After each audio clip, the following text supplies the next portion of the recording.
Producidos jóvenes, esta situación en que el oro de América era enviado 2 veces al año a España, como les contaba, los piratas intentaban robarlo y se produjo la situación que estos piratas, algunos de ellos más inteligentes que el otro, decidieron, en vez de atacar estos convoyes que eran muy protegidos, a atacar Perú, que era la zona de producción del oro. Entonces estos piratas empezaron a dar la vuelta por la ruta del Cabo de Hornos. Luego de los meses de navegación, llegaban en ese origen a la zona de Valdivia, descansaban, recuperaban su fuerza y luego se dirigían a Perú, y por eso, alumnos, fue que se creó las fortalezas de Valdivia y le quitaron a estos piratas y corsarios su base de operación en el sur de Chile. Como se corrió la voz de la existencia de la isla Juan Fernández, que los españoles habían descubierto pero que no habían ocupado, estos corsarios y piratas empezaron a usar la isla de Juan Fernández como base de operaciones, como una auténtica isla del pirata. Y por eso hay tantas leyendas en Juan Fernández de tesoros piratas ocultos, de cofres del tesoro en una zona, etc. Y toda una serie de leyendas que dicen que se pueden encontrar estos tesoros, ¿ya? Como pasa siempre, alumnos, el secreto se expandió, llegó a España a oídos del rey, y el rey, por medio de una real cédula, que es una orden prioritaria, ordenó al virrey y a su subordinado, el capitán general de Chile, que ocupara la isla de Juan Fernández e impidiera que se transformara en una base para piratas y corsarios. Y por eso en 1750, alumnos, como les dice su apunte, surgió la corbeta Las Caldas. Surgió, o zarpó, perdón, como se debe decir, zarpó la corbeta Las Caldas, que fue enviada desde Concepción con 62 soldados del batallón fijo de Concepción, 171 colonos, principalmente esposas e hijos jóvenes de estos soldados, y 22 presidiarios. Corbeta, alumno, es simplemente, así como fue la corbeta Esmeralda, un barco de guerra pequeño pero muy rápido y maniobrable, para que pudiera perseguir y hundir estos barcos piratas, y para que llegara rápido a Juan Fernández. Entonces en 1750 se dio esta orden. Llegaron estos soldados y los presidiarios se encargaron de construir las edificaciones, las casas, los sembradíos, empezar a construir los fuertes, desembarcar los cañones, etcétera, hacer todos los trabajos más pesados, mientras los soldados se concentraban en vigilar la zona y combatir a los piratas, ¿no? Con el paso del tiempo, alumnos, se dio cuenta que la zona era muy agreste, muy inhóspida, y las familias de estos colonos no lograron prosperar. Entonces se hizo necesario enviar más presidiarios para que siguieran efectuando todos los trabajos necesarios para construir este fuerte. Y finalmente, alumnos, con el paso del tiempo, había muchos más presidiarios que soldados. Y este presidio, que se encontraba en una isla lejana, donde era casi imposible fugarse, porque los presidiarios no podían navegar ni correr 800 kilómetros a través del mar para llegar a Chile, se convirtió en el lugar donde se envían a los peores presidiarios, los con peor comportamiento de todo Chile.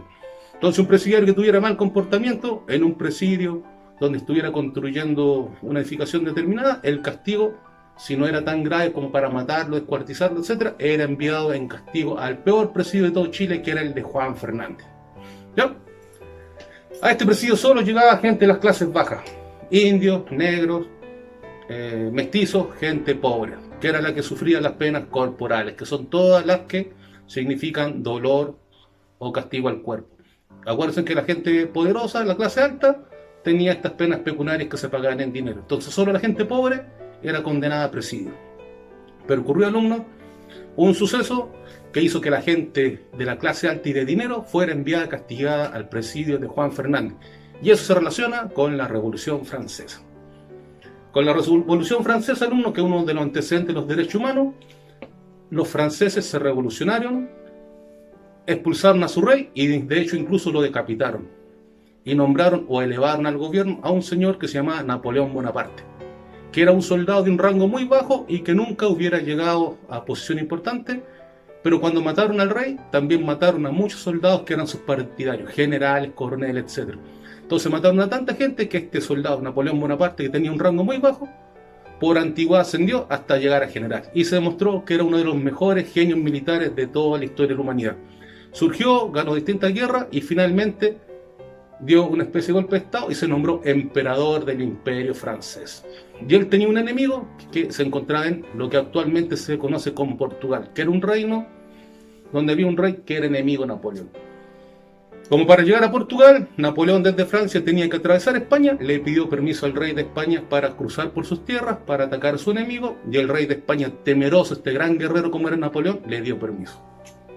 Napoleón cruza con su ejército a España, y al estar en España se le ocurre, ¿por qué no me quedo con dos países por el precio de uno? Invadió España y metió a la cárcel al rey de España. Esa noticia del uno llegó a Chile y causó sensación. Nadie podía creer que el rey se hubiera dejado apresar y que ahora el rey español, que era el rey más poderoso de la época, fuera prisionero del emperador Napoleón de los franceses. Pero finalmente alumnos llegaron más barcos, se confirmó la noticia, y ahí en América Latina y en Chile en particular surgió la pregunta, ¿qué hacer ahora que el rey al que le debemos obediencia está preso? Y surgieron unos señores alumnos llamados los patriotas, que dijeron, construyamos una patria. Construyamos una nueva república donde nosotros elijamos a nuestros gobernantes y donde nosotros, los que vivimos en Chile, los chilenos, nos mandemos y nos gobernemos por nuestra propia mano. Y entre ellos había gente que era de la clase alta de la época, que vio una oportunidad de, aparte de tener dinero en Chile, escalar en los rangos y quizás llegar a ser presidente, gobernador o algún cargo importante. Y estos patriotas alumnos decidieron desconocer al rey. Durante el tiempo que el rey español fue prisionero de los franceses, los patriotas dominaron aquí en Chile y se gobernaron solos, ¿ya? Por desgracia para ellos, los españoles, leales al rey, se revolucionaron, organizaron una especie de motín contra los franceses y liberaron al rey. El rey llamó a los soldados que de sus colonias, de distintas zonas, reorganizó sus fuerzas y logró expulsar a los franceses. Y en ese momento, alumnos, el rey decidió castigar a todos los que habían sido traidores o se habían, por decirlo en términos simples, sublevado contra él.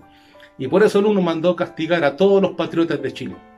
Y entre los patriotas castigados estaba Juan Egaña, que era un miembro de la clase alta y una de las personas con más riqueza de todo el país. Una persona que tenía un cocinero que lo mandó a traer de Europa para que le cocinara los platos más finos, que nadaba en la abundancia, pero que había sido patriota.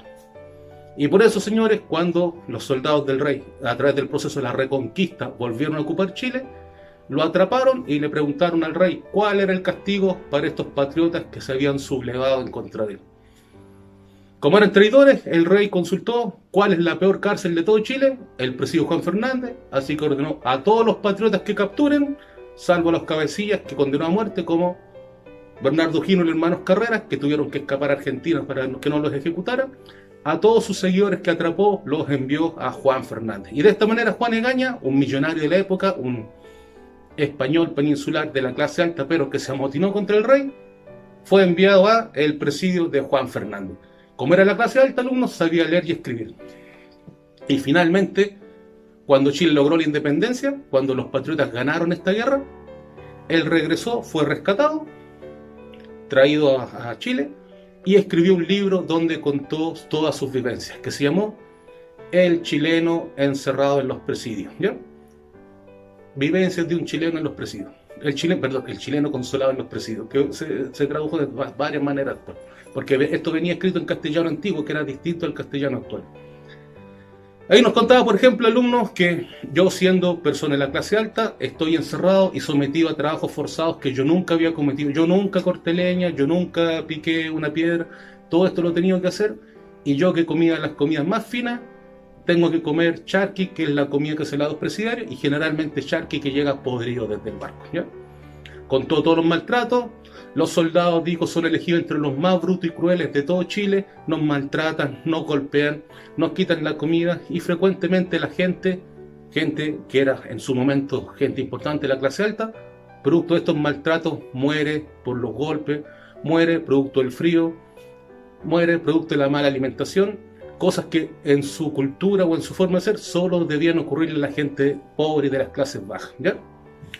En 1823, alumnos, luego de que existiera en Chile un gobierno democrático, un gobierno ya republicano, el presidio continuó, pero con enemigos comunes, con prisioneros comunes y con muchos prisioneros de la guerra. Soldados que en la guerra habían cometido delitos fueron enviados ahí. Entonces, soldados que habían sido criminales fueron enviados al presidio Juan Fernández, y se juntó un número tal, alumnos, de presidiarios que, como siempre ocurría, la única oportunidad de los presidiarios de Juan Fernández de fugarse era atacar los barcos que traían la comida o las nuevas remesas de presidiarios o de soldados para la guarnición. En 4 ocasiones lograron apoderarse de estos barcos. Frecuentemente los soldados podían recuperarlos, o algún barco cercanos que mantenían los soldados lograron reconquistar el barco, pero en 1823, si no me equivoco, alumnos, sí, 1823, estos presidiarios lograron robarse el barco, alumnos, y llegaron hasta la ciudad de Copiapó. Y a Copiapó, alumnos, llegó un barco completo lleno de delincuentes fugados del presidio Juan Fernández, saquearon la ciudad, cometieron todo tipo de tropelías y finalmente un porcentaje de ellos que se pelearon entre sí escapó hacia la ciudad de Tacna y otros hacia la zona de Argentina. Y esto provocó que desde Perú y Argentina, que ya eran países independientes, elevaron una queja contra Chile por no ser capaz de controlar sus cárceles y permitir que estos presos fugados llegaran hasta esta zona. ¿Ya? Esto, alumno, en grandes rasgos es lo que ocurrió en el presidio de Juan Fernández, una isla donde se envían a los peores prisioneros de todo Chile y donde, por razones circunstanciales, que se envió a los patriotas, gente de la clase alta rebelada contra el rey, tenemos registros históricos que nos cuentan cómo era la vida de los presidiarios, solamente porque al ser gente de la clase alta tenían la oportunidad de haber aprendido a leer.